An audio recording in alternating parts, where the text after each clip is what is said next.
El Facher est une boucherie collective. Nos proches sont morts. Des visages figés, des regards vides et des souvenirs encore vifs de l'horreur vécue à El Facher. Raouda Adam Yahya est originaire de la capitale du Nord Darfour. Elle raconte difficilement son quotidien dans une ville assiégée pendant près de 2 ans. El Facher est une boucherie collective. Nos proches sont morts. Une partie a disparu, l'autre a été tuée. Jusqu'à aujourd'hui, on ne sait pas ce que les nôtres sont devenus. On a des enfants seuls, sans famille. Ils ont soif, ils n'ont rien à manger. On est parti comme ça, sans rien.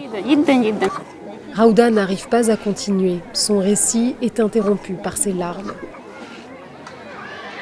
Salwa Mohamed Abdallah habitait dans le sud d'El Facher, dans le quartier Al-Thawra. Pour se protéger, elle préfère parler à visage caché. C'était les semaines et les jours les plus durs de ma vie. On a vécu des choses horribles. Les bombardements, les drones, les FSR s'introduisant dans nos maisons effondrées, pillées. Ils ne nous ont rien laissé.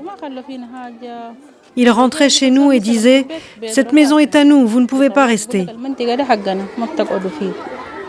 La faim, la soif, la violence et la mort à chaque coin de rue ont poussé des dizaines de milliers de Soudanais sur la route de l'exil.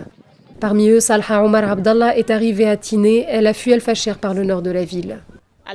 On est sorti par la partie nord de la ville. El Facher était encerclé. On est passé par les tranchées, remplies de cadavres. Certains étaient laissés là comme ça, d'autres étaient brûlés.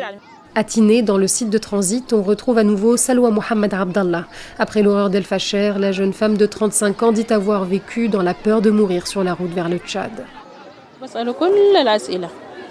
Ils posent toutes sortes de questions. Si tu dis que tu es Zahraoua, ils te torturent, ils ne te laissent pas monter dans leur voiture. Si tu dis le nom de n'importe quelle autre ethnie, ils te laissent passer. Si tu dis que tu es Zahraoua, ils ne te laissent pas quitter la ville. Ils peuvent même te ramener à El Facher pour te mettre dans leur prison où ils torturent et où ils éliminent les gens.